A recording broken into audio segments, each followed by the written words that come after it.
Je suis tombé enceinte d'un ami, mais je n'ai jamais réussi à le joindre. Il est ensuite devenu mon nouveau manager. J'ai donc dû parler de notre passé au RH, mais ils m'ont forcé à démissionner lorsque je lui ai finalement avoué qu'il m'avait aidé à trouver un emploi. L'histoire. Je suis retourné à l'université à la fin de la vingtaine pour faire mon doctorat et j'ai partagé un bureau avec d'autres étudiants pendant de nombreuses années. L'un d'eux, Jacob, avait terminé sa thèse et retournait dans son pays d'origine. Nous sommes donc tous allés prendre un verre de félicitations et d'adieu. De fil en aiguille, Jacob et moi avons passé la nuit ensemble. Quelques semaines plus tard, j'ai réalisé que j'étais enceinte et que je n'avais aucun moyen de contacter Jacob. Son adresse e-mail et son numéro de portable universitaire avaient été désactivés depuis qu'il avait quitté l'université. Je n'avais besoin de rien de lui et j'étais prête à élever l'enfant seul, mais je pensais qu'il avait le droit de savoir. Je l'ai cherché plusieurs fois sur Google au fil des ans, sans jamais le trouver. La semaine dernière, notre chef de service a envoyé un email à tout le monde pour présenter et souhaiter la bienvenue à notre nouveau manager, Jacob, avec une photo et un petit mot sur sa formation et son parcours professionnel. Je suis donc certain que c'est bien lui. Cette nuit passée ensemble a changé ma vie, car elle a fait de moi un parent. J'ai donc pensé à Jacob de temps en temps, lorsque ma fille me pose des questions sur son père ou que je remarque un trait génétique qu'elle ne tient pas de moi. Cependant, je doute que Jacob y ait réfléchi à 2 fois. Je ne sais pas s'il sera réticent à devenir mon manager compte tenu de notre histoire, ou si j'en fais trop de cas.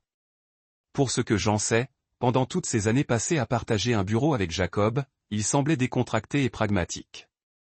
Dans notre entreprise, il est courant que chaque membre du service réponde à ses emails de présentation en se présentant, en souhaitant la bienvenue au nouveau venu et en expliquant comment son rôle interagira avec le sien.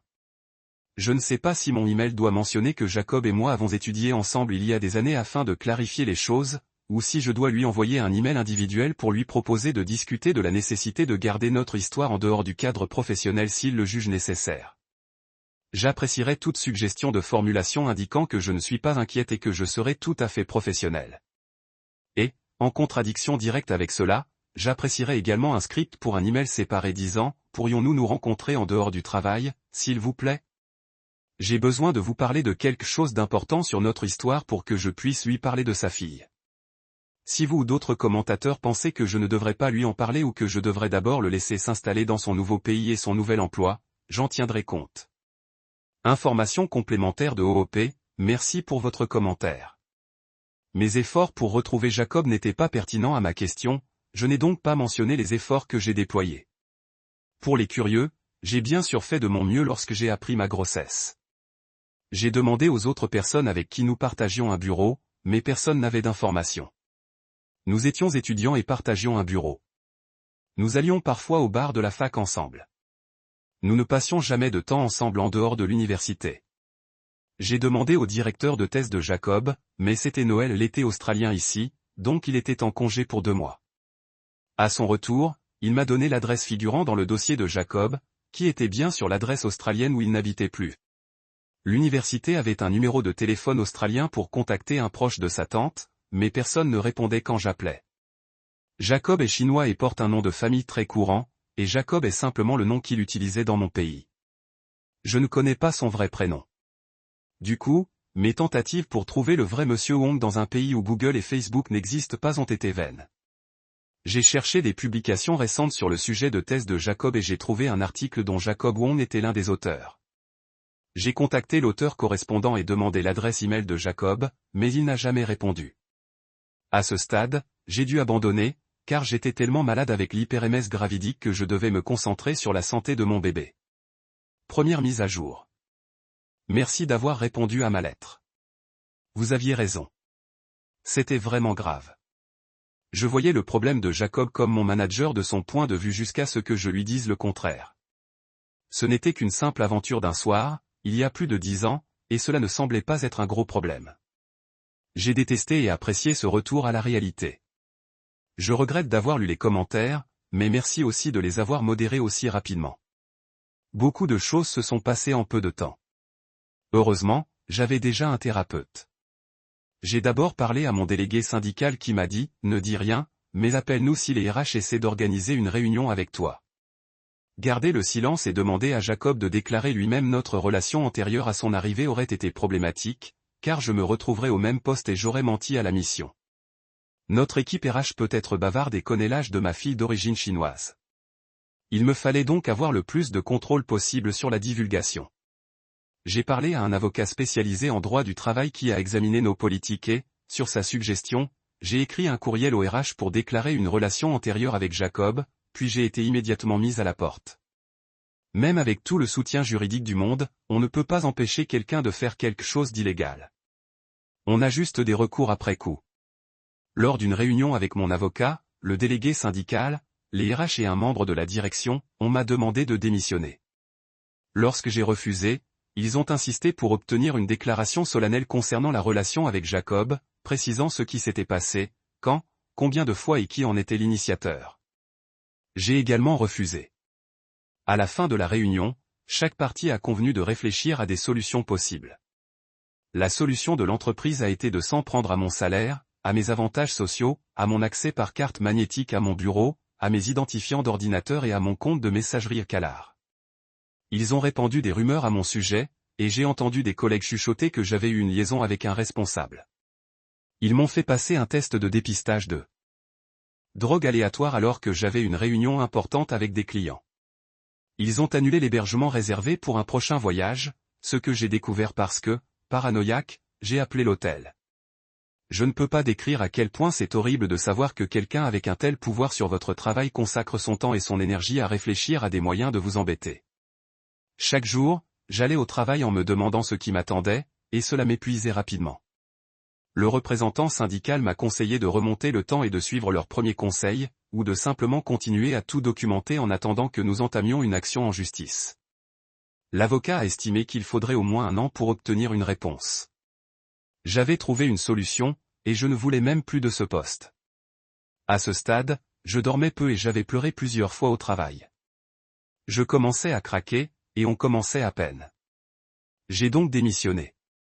J'aurais aimé mieux supporter la pression, mais c'était trop, avec l'échéance imminente de l'entrée en fonction de Jacob et la façon dont les RH allaient l'entraîner dans cette histoire. J'ai la chance de pouvoir prendre mon temps pour chercher un nouvel emploi, ce qui m'a laissé le temps de digérer tout ça. En dehors du travail, j'ai parlé à un avocat spécialisé en droit de la famille qui m'a exposé toutes les possibilités et les issues les plus probables. En gros, ma fille est assez grande pour que ses souhaits soient pris en compte par un tribunal si on en arrivait là. J'ai parlé à ma fille à plusieurs reprises de son père. Je lui ai dit ce que je savais de lui et que j'avais essayé de le contacter. Je lui ai proposé de consulter un thérapeute si jamais elle souhaitait en parler avec quelqu'un d'autre que moi. Et elle a toujours dit merci, mais non merci. L'avocat de la famille m'a aidé à rédiger une lettre que j'ai laissée à Jacob.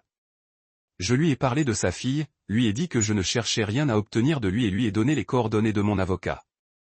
Après quelques semaines de panique à l'idée que les RH aient intercepté la lettre, il a envoyé un email à mon avocat.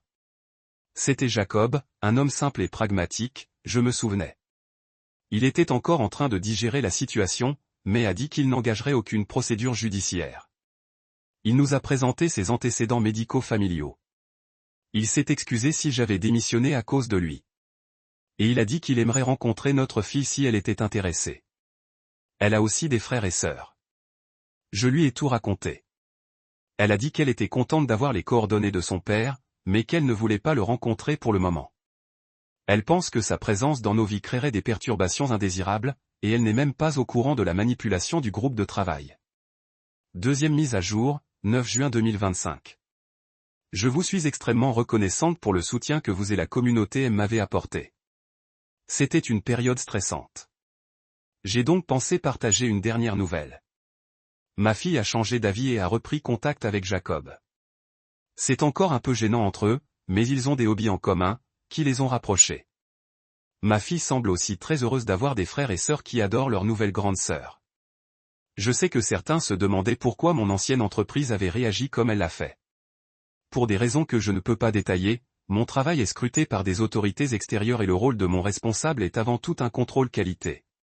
Toute suggestion selon laquelle mon responsable n'avait pas vérifié mon travail avec suffisamment d'impartialité en raison d'une relation personnelle aurait pu mettre fin à nos carrières à tous les deux. De plus, mon travail est très spécialisé et il n'y a que quelques personnes dans le pays qui le font. Une autre entreprise du même secteur avait initialement contacté Jacob, qui a apparemment eu une carrière formidable, pour créer un nouveau service dans la même entreprise. Mon ancienne entreprise a payé une fortune pour l'attirer afin qu'il ne soit pas en concurrence directe. Pour les clients et les employés. Tout cela signifiait que je ne pouvais pas rendre de compte à Jacob. Il n'y avait aucun autre responsable à qui je pouvais rendre des comptes, et l'entreprise ne pouvait pas prendre le risque qu'il retourne chez son concurrent. Entre nous deux, Jacob était le meilleur atout à conserver et la pire menace à perdre. Je n'excuse pas le comportement de mon ancienne entreprise, mais il y avait une logique.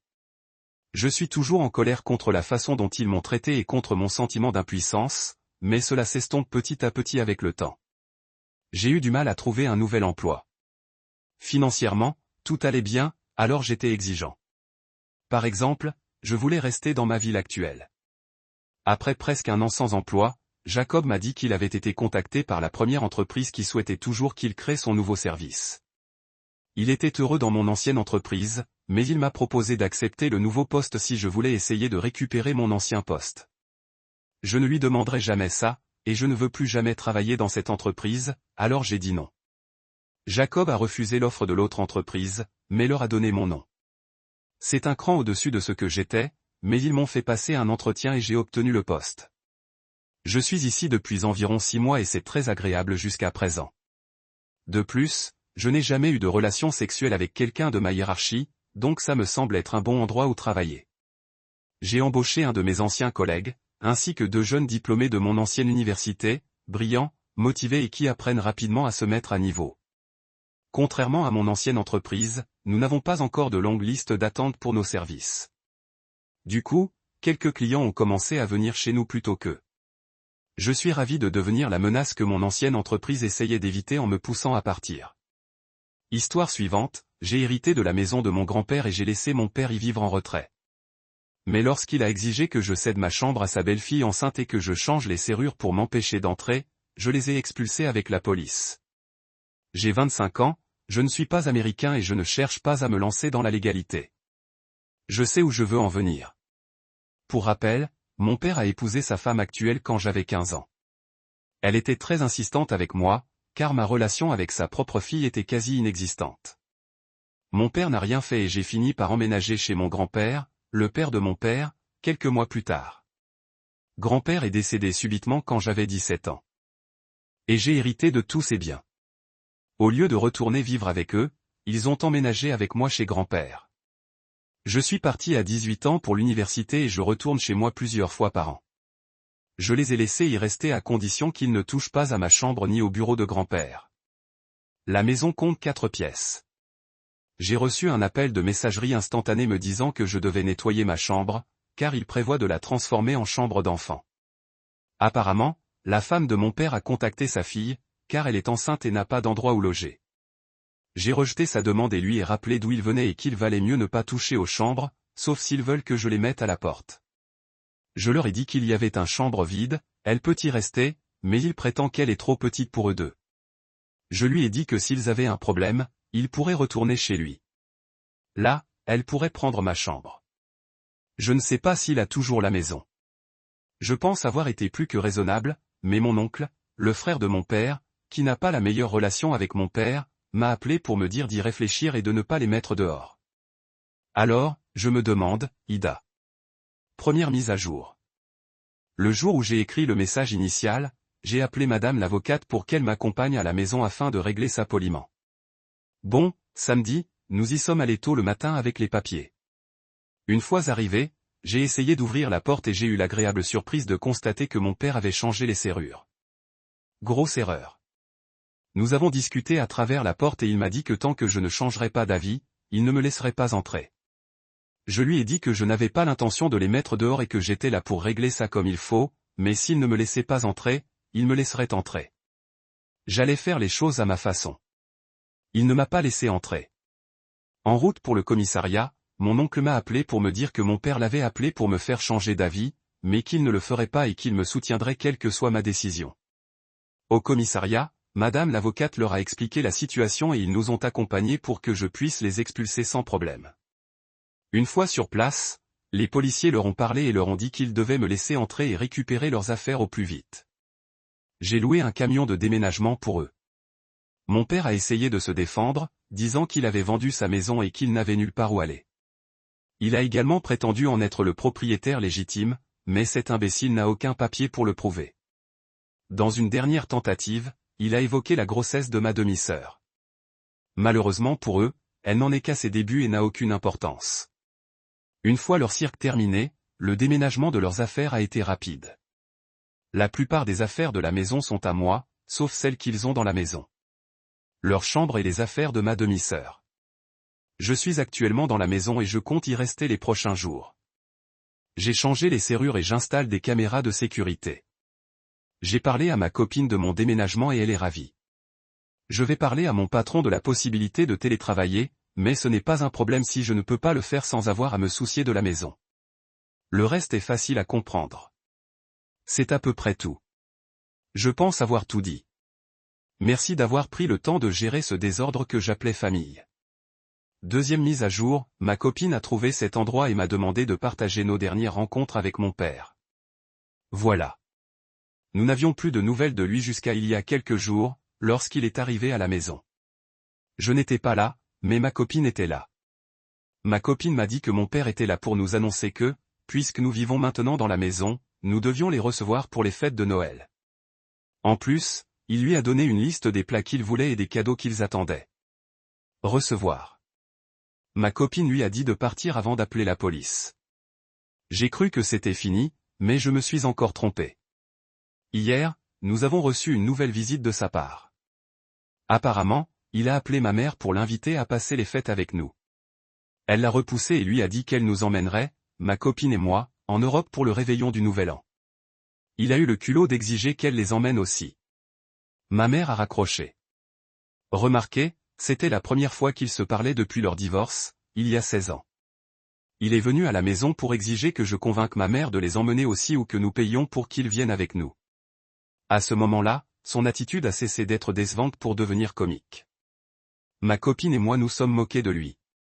Nous avons tellement ri que nous n'avons pas remarqué son départ. Je peux dire que notre relation n'était pas des plus agréables, mais il n'y avait pas droit. Enfin, on savait déjà pourquoi mon grand-père, son père, était si déçu de lui, mais il semble vouloir changer les choses. Niveau. Je ne sais pas s'il s'arrêtera, mais j'espère que ce sera le cas pour le reste de l'année. Modification, j'ai un système de sécurité. Il y a des caméras partout. Je sais s'il est là. J'ai d'autres propriétés. Mes locataires et des proches de ma copine et moi.